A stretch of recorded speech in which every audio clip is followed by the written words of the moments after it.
It's your boy Daniel Lyington Evans, and this is Story Time Inside the Den. It's that soul shit. Hey, yo, Ash, you a fool for this one. It's like It's a video. it's like this beat just singing. Video. Nah, Touch I mean- up awesome. Pain in my soul. Yeah. Pain in my soul, let it rain from my soul. Gotta find myself, that's the goal. Wrote myself a letter, that's from soul. All that shit, it came from my soul. Tryna find a way to let it go. But my diamond in the rough, but still a rough diamond. Pressure made me, I'm blowing up like I'm detonating. Found my passion, you can't separate me, yeah, I'm levitating. I know you thought you knew me, but I promise you ain't know me. And even if you knew me, I ain't nothing like the old me. So tonight, I'm going to be talking to you about a story about the day I met Emmitt Smith. Now, before we get started, this is a brand new show, a brand new segment inside my home, inside the den. And I'm just going to be going over some stories of my childhood and letting you all get a little bit deeper inside of my life and inside the mind of D Nice, which is one of my alter egos from my childhood. But you're going to love this show. People say I'm a good storyteller, so now you get a chance to hear all my stories from my childhood to let you know how I became who I am right now. So I started watching Emmitt Smith right around 1990. That's when he came into the league. Now, prior to Emmitt Smith coming into the league, my father and his uncle used to be San Francisco 49er fans. I was never a 49er fan, but in order to spend time and spend some quality time with my dad, I would watch football with him, and that was the team that he used to root for. So I naturally enjoyed watching football with him. He taught me the game of football by watching those 49er games. Now, the reason why I love the Cowboys so much is for a couple different reasons, but for one of my favorite colors is blue. I believe that when I was born, the first color I seen was blue, and from that day forward, I liked everything blue. They was one of the first teams I watched that had a blue that I actually fell in love with, and just seeing them play the 49ers and the Cowboys every year was one of the things that, you know, we always enjoyed, me and my dad, and then I had some brothers and things like that. So I started watching Emmitt in 1990, and you know, I didn't really have a love for the sport at that time. I just loved watching this guy, number 22, make people miss and do all these different things. I used to hear the commentators talk about him from his college years and all that. And you know, if you want to watch football, you got to find a person and pick that person and just kind of follow that person. And that's what I did with Emmitt Smith. And then I remember, you know, when I was in the 7th grade, my dad is when he actually, suggested that I started playing football and took me to the coach and all that kind of stuff. So my football career started as an offensive player on the line, just trying to learn the game of football back in the 7th grade, 8th grade. And then in the 9th grade, I was able to, get into a position of actually playing and starting. And I was on the defense side of the ball. They used to call me Lawrence Taylor back in the day because I resembled, linebacker Lawrence Taylor from the New York Giants. But I was always a Cowboys fan. And so, I played defense in 9th grade. And then in the 10th grade, I actually wanted to start playing offensive football. And I went to the coach and told him that I wanted to play fullback, running back, and all that. I wasn't quite fast enough to be a running back, so they put me initially at fullback for me to be able to, do my job as a blocker and then still be able to run the ball on occasion. So me being a fullback, I had a mindset of Emmitt Smith because I wanted to be a running back. So I had a lot of speed as a fullback, but I had strength also as a fullback. But I felt like I had the quickness and some of the decision-making skills of a running back. So I've always wanted to play running back and play that position. So when you're trying to be the best at what you do, you want to go and look after the best. And so I started following Emmitt Smith more closely and wanted to be like him. He was the leading rusher in football and all that. And so I started, just really mimicking him and wanted to be like him.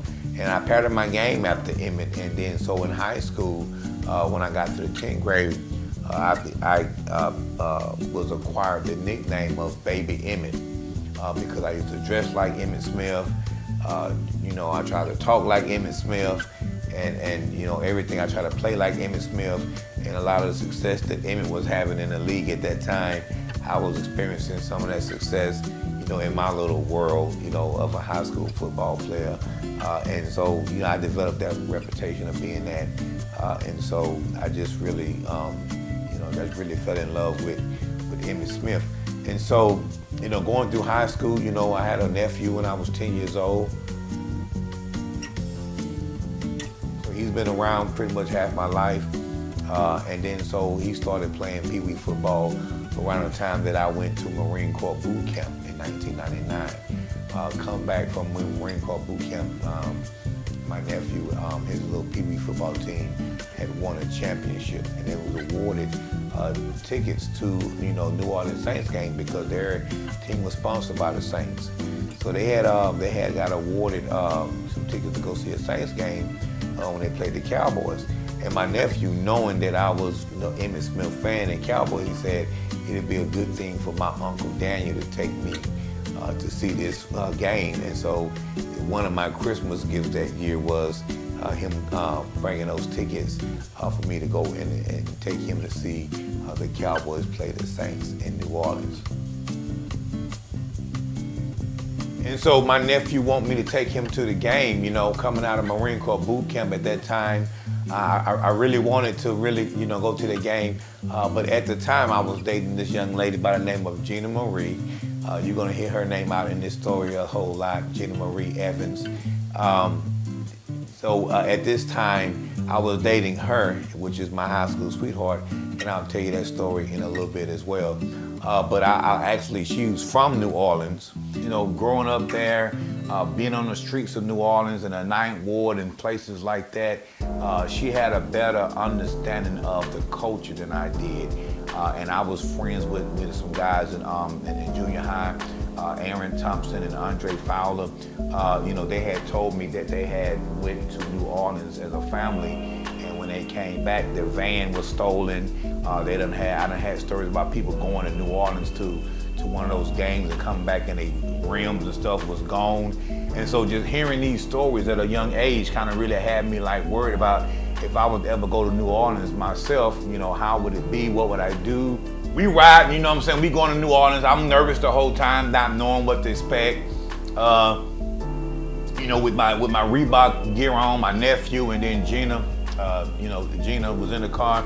And you know, people from New Orleans, they got this accent, like, you know, they say stuff like, yeah, ward in, and we gonna have a good time, yeah. And she reminded me of Miss Cleo from back in the day, so I would always give her, you know, mess with her about that accent and how she would talk, and just crazy, you know, with all the yeah and don't you know, and all these different sayings she used to say. So we riding and you know, having a good time, not really worried about anything during the ride, but being in that environment, you know, with my people, it really gave me another, you know, boost of confidence. And so I'm riding by my Gina, you know, which way we go? Oh, Daniel, you gotta go down there, yeah. You gotta, you know, follow me, child. I'll get you to where you need to be, yeah. I got you, now you good. You with me now, you all right. And so I just had to trust, you know, her ability.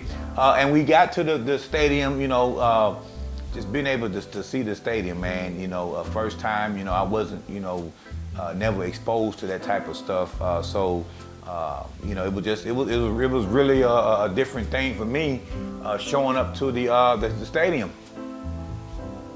So we get up, we got the tickets, we get in, we show them our tickets, our free tickets, me and my nephew.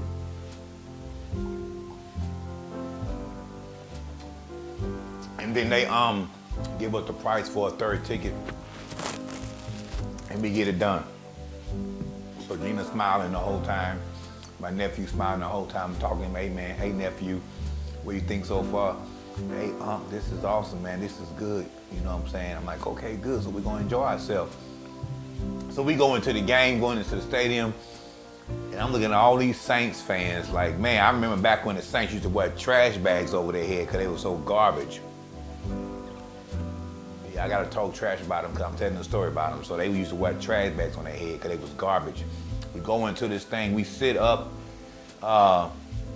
in the regular spot at first just to see where we are compared to the game and everything. And I guess because, and this is probably what makes more sense, how we was able to get those free tickets and get them for so cheap. The Saints wasn't really winning any a whole lot of games at that time. This is 99, so this is December 17th, 1999. I think the Saints had Ricky Williams, Aaron Brooks, Master P was Ricky Williams' agent, and that's so crazy about Master P. I just left an event in Orlando, Florida, with PHP, and Master P was one of the speakers at the event. And so this story really makes a lot of sense now because just tying all this together. But yeah, they had Ricky Williams, they had those players, Aaron Brooks. And it was at a time they were trying to rebuild their organization, so they wasn't winning a whole lot of games. So the stadium wasn't packed. It wasn't a packed house. There was plenty of room, plenty of seats. People probably had season passes and didn't even believe in the team, so they just wasn't showing up to the game. So it was a lot of empty rooms, which gave us the ability to go down closer and get some better seats. So we was like trying to be close to the sideline. I'm like trying to be closer to Eminem as I can, because we was sitting on the side where Emmitt Smith was at. And so we go down there, and I'm still like, man, this is too good to be true. I wonder if anybody gonna be like worried about us moving. And one thing I said, look, if you act like you belong, then nobody can't really question you. And if they do question you, then you ain't gotta show them your ticket, just move or whatever and do what you gotta do. So we end up moving down. We was down there for about 30 minutes watching the game from a closer point. And then the people actually showed up. I'll say, cool, no problem. We ain't argue with them, no problem. Let's just move back. We moved back to another section, about 5 to 7 rows back. Plenty of room. We still was in a good spot because, we got the tickets for free. Only one that paid was the one I got for Gina. And so it was a good investment for me at the time because we wasn't spending a whole lot. So that was good. So we watching the game. I'm watching Deion Sanders on the sideline. I'm watching Michael Irvin on the sideline. I'm watching all these boys. And I'm like, man, this has got to be this is the best thing in the world to be able to sit back and watch these people, not on TV, but watch them in real life. And Gina would keep hollering like, yeah, go, go. She doing all her hollering and screaming and stuff. And I had to always remind her, look, I know you might be from New Orleans, but I'm a Cowboys fan. So if you're gonna be rooting for the New Orleans Saints, then shut all that down because this is Cowboy country where I'm at. This is Cowboy Nation, sitting in New Orleans talking about Cowboy Nation. She was super excited about the game. She was proud of her team, but we had that experience and we joined that, watched that game together. So my first experience with watching a live football game was with Gina Lewis. And so we got toward the end of the game and it was like, man, look, I just couldn't let the opportunity to meet, my hero pass without being able to it was one of those decisions you had to make in your life. Are you going to, are you going to let this opportunity pass you or are you going to try to capitalize on it? So me being who I am, with this confidence, I'm like, look, I want to go down and try to meet Emmitt Smith. Gina like, well, how you going to do that, Daniel? You ain't got no VIP pass. I'm like, well, I don't need a VIP pass if I can convince them that and she was like, oh my goodness, this dude here. And it was just one of those things that I'm looking at my nephew was like, I said, what you think, nephew? You think we should try to go do it? Yeah, I want to meet him. I'm like, well, shoot, man, let's see what we can get done. They can only say 2 things, yes or no. If they tell me no, then they got to really mean it, because if they got any kind of doubt with that no, I'm gonna try to get it. So we getting in line, we going down, instead of going to the parking lot, going to the parking garage. I'm like, let's go and try to get downstairs, down to the locker room. Like, you gonna get shut down? Yeah. You gonna get shut down? Yeah, they don't let people come out there and do that. No. All right, let's see. She didn't have no faith in me, y'all. She didn't have no faith in me. She didn't think that I can get past these security guards, whatever. So I'm like, look, just if you believe in it, just believe in it. It'll happen. You know what I mean? Just you gotta manifest this thing. So getting down there, the ladies like VIP passes. People showing their passes, get downstairs. Showing their passes, get downstairs. I'm like, shoot, I ain't got a pass, but I got a prayer. So she came up to me. She's like, VIP pass. I said, you know what? I don't have a VIP pass, but Emmitt Smith is expecting me. So you got to have an expectation about things. I say, Emmitt Smith is expecting me. And she said, no, you got to have a pass to get down. I said, trust me, ma'am. Look, if you just call them on the radio or whatever you got to do, they expecting me.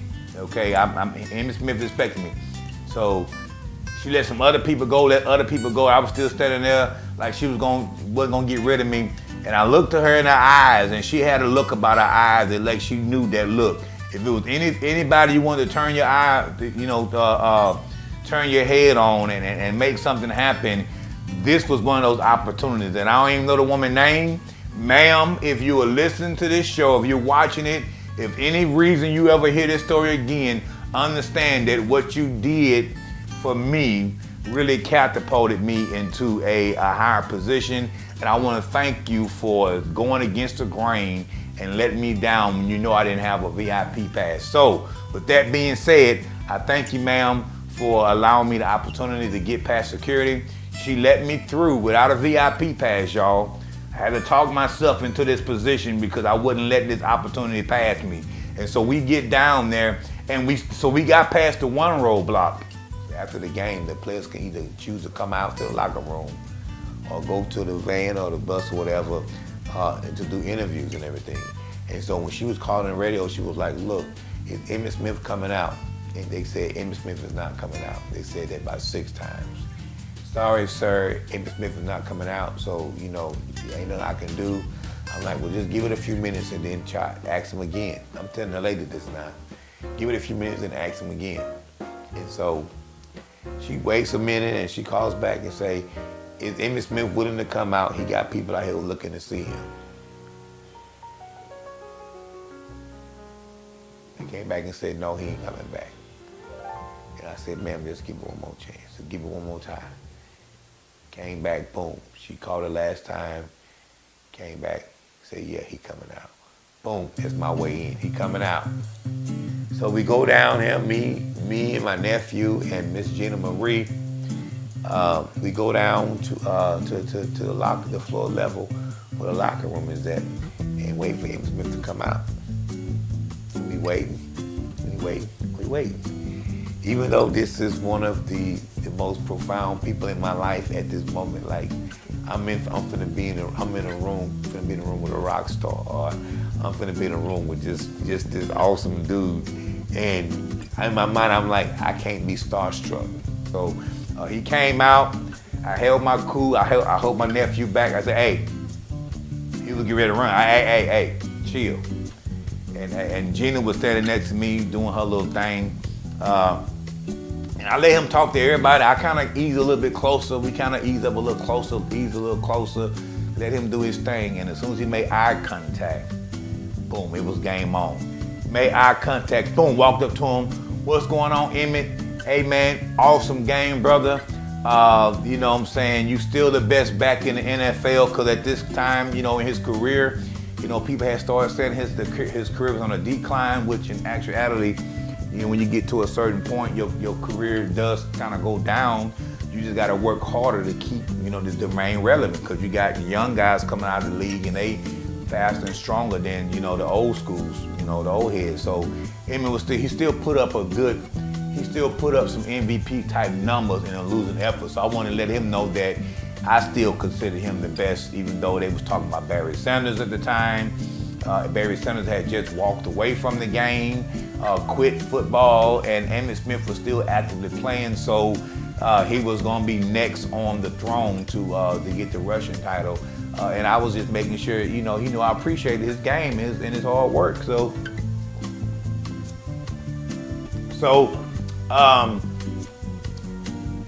walk up to him, shake his hand, dap him up, and for about 10 minutes, we had a conversation about football. He asked me if I played. I told him I played linebacker and fullback in high school. Told him that I was trying to keep my body in shape for a potential, walk-on opportunity.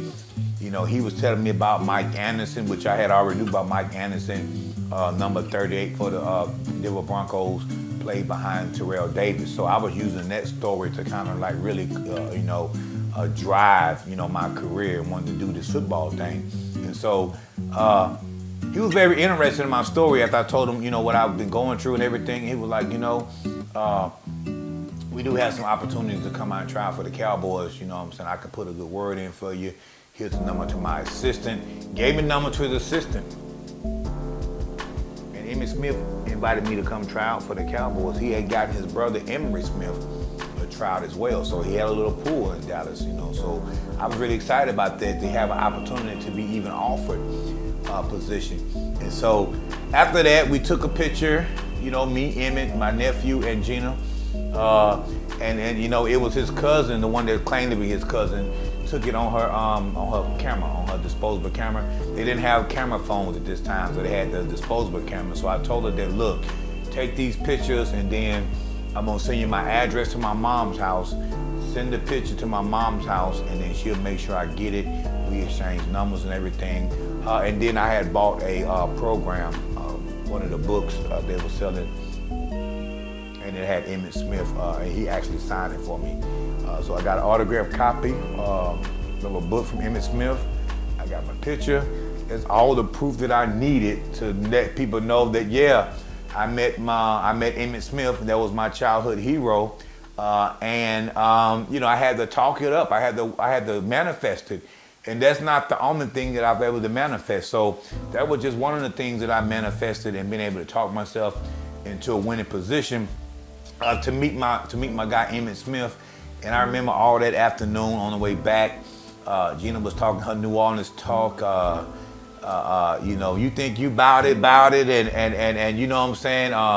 You done talked your way to meet Emmitt Smith, yeah. And you know what I'm saying, they probably don't know who you are now, and they were just trying to figure out who this guy was, trying to come in here and meet Emmitt Smith and all this kind of stuff. And it was a good day, but it was kind of overshadowed by something that happened on our way home from this game. Gina's father, Frank Lewis, I call him Frank Lucas as a nickname. He actually ended up, he was so nervous about me taking his daughter to that game in that time that he ended up, just had a like a little brain fog or whatever, and ended up having an accident on his motorcycle that day. So she got the call later on that evening that he had been in a motorcycle accident. And all the goodness that happened that day was kind of overshadowed a little bit by the motorcycle accident. So that was my memory of meeting, Emmitt Smith.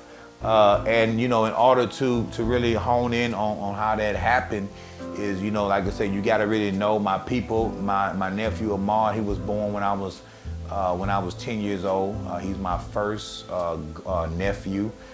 We was always close from the beginning because, during the time that his mom had him, my sister, he was living with us. And we had, he was very involved in his upbringing and things like that. So he was able to, to live his first couple of years with us. So, he was there when I was watching football, when I was playing football, he was there, watching me. And my nephew respected me a whole lot during that time. And that's how we ended up, I ended up getting the one that got selected to take him to this game. So Gina Marie is my high school sweetheart. I met Gina Marie in 1997. She was from New Orleans, and she had just moved to our school. And I didn't know anything about Gina Marie at the time, right? When I met her, she was just Gina Lewis, okay? And I remember just, I was just going about my business, playing football. I had became so popular because they started calling me Baby Emmett was my nickname, Baby Emmett. So I was being called Baby Emmett. I was a big man on campus. I was an excellent football player, so my popularity kind of grew a little bit, right? But I'm still shy and humble. My daddy was a preacher, so I'm a preacher's kid, so I'm really humble. So a lot of the things that everybody was all excited about, I was really shy about, so I didn't do a whole lot. And so I just went to school and just did my thing, right? One day, one of my coaches, Coach Taylor, called me into his office and said, there's a young lady that want to meet you. And I got all kind of anxiety because I'm not used to somebody having to have permission to meet me. This is just crazy. This young lady want to meet you. She's from New Orleans. Her name is Gina, I think. Last name Lewis. Her daddy is a deputy sheriff. She's a good girl, come from a good background. She want to meet you. Do you have a girlfriend? I said, no, I don't have a girlfriend. She said, well, I'm gonna set up a meeting. I'm gonna call you from your home room or whatever. And I'm gonna set up a meeting with y'all. So be listening out for my call. All right, coach. So I go through the day nervous because I ain't like used to this kind of stuff. And so we get to the next day. I'm sitting in that class and I'm thinking about all this all night. Like, man, I wonder what's going on. I wonder what this girl look like. Blah, blah, blah, blah. All this is going into my mind. And so we get to the point where he calls me out of the office. When the call came through, y'all remember when we be in school and you hear that intercom come through and they called you to the office or they call you to the nurse or they call you to whatever. And so when I was sitting there, I heard that thing come on. Boop! Mrs. Johnson, please have Daniel Evans report to the field house immediately. Mrs. Johnson, please have Daniel Evans report to the field house immediately. Boop! So I say, okay, this is my time. I get my book bag together, get my books together. She looked at me, gave me the nod, boom, I'm gone down there. I'm walking to the field house now, and I'm like talking to myself like, man, I wonder what this chick look like. I mean, I don't want to be rude to her. If I don't like her, I don't want to, you know what I mean? But this is the first time I've actually been introduced to somebody in this fashion. Normally, you meet somebody in public, you talk to them, you either like them, you don't like them. But this was something that was kind of different. So somebody was requesting to meet me like I was a celebrity and I wasn't. So it was a little bit awkward to me. Nevertheless, I get down to the field house. I'm walking through. I see kids in there playing around in the gym, in the field house. Somebody's on my weight bench, you know, messing up and everything. I'm like, hey, make sure this guy's not messing up my stuff because I got to come back here and work out in a couple of hours and I don't want my stuff jacked up. So, okay. There was some underclassmen. And Gina was like in the 10th grade. I was in 11th grade. So she was a freshman? No, sophomore. She was a sophomore. I was a junior. And I'm going to the office to meet Coach Taylor in his office. Now, understanding this was during the time of, this was 97. You know what I'm saying? Juvenile had that song, Back That Thing Up. They was twerking before twerking was twerking. And so I go into the room and meet her with Coach Taylor. And he introduced me to her, Daniel Emmett. This is Gina Lewis. This girl I was telling you about, the young lady. You know, he called her young lady. Miss Gina, this is Baby Emmett, Daniel Evans. So here he is. You wanted to meet him, so who? Here we go. I'm gone. So he stepped out of the room. He already knew what kind of guy I was. He said, you know, I know you a respectful guy, so I'm gonna close the door. And when y'all done, y'all come out. So I mean, I really appreciate Coach Taylor for doing that because he really helped me in that area of being comfortable with this kind of stuff because he was a defensive coach. I played offense at the time. But you know, being a black man, being a pillar of the community, we need those men that actually serve as a substitute dad or a substitute mentor whenever you're not around, you know, your family and everything. So I really had a really good bond with Coach Taylor. So that's why he was able to really usher in this this part of my life. And met Miss Gina Lewis, and we instantly hit it off. You know, I want to be honest with you all. She had a Coke bottle shape. She had the New Orleans accent. And, you know, she reminded me of Mama Odie. If you watch Princess and the Frog, she reminded me of Mama Odie. You know what you need, child? You still know what you want? Okay, let's get it done now. And she would do these, and she would talk like that, and I was just always like, you know, I always associated her with the No Lemons and the and all that's what I relate her, refer her to. That's how I met her back in 1997. I was 17 years old, and I think she was like maybe 15 or something like that. I don't know. But that's how I met her, and we dated throughout high school. Even when I got into the military, we still, you know, I still, you know, dated her and things like that. But she was Gina Lewis then. She's Gina Marie Evans now, my high school sweetheart. I've been knowing her 25 plus years, and she has always been there for me in all of my life, all my dark times. She's been there for me. And I'm just thinking back over my life, and then she's been a big part of my life and my success over the last few years. And when I tell that story, I can't tell that story about me, Emmitt Smith, without her being a part of that story. This has been Story Time Inside the Den. I hope you all enjoyed this story today. Stay tuned next time, and as we continue to find out more things about my childhood, and you can really figure out, you know, what kind of person I really am by how I was shaped over the years. So, yeah. So thank you all for joining me. We'll see y'all soon. And remember, as always, you heard it from the den. This is Story Time. We'll see you soon. Have a blessed day.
This your boy Daniel Lyndon Evans, and join me Wednesday nights at 7 o'clock for Story Time Inside the Den.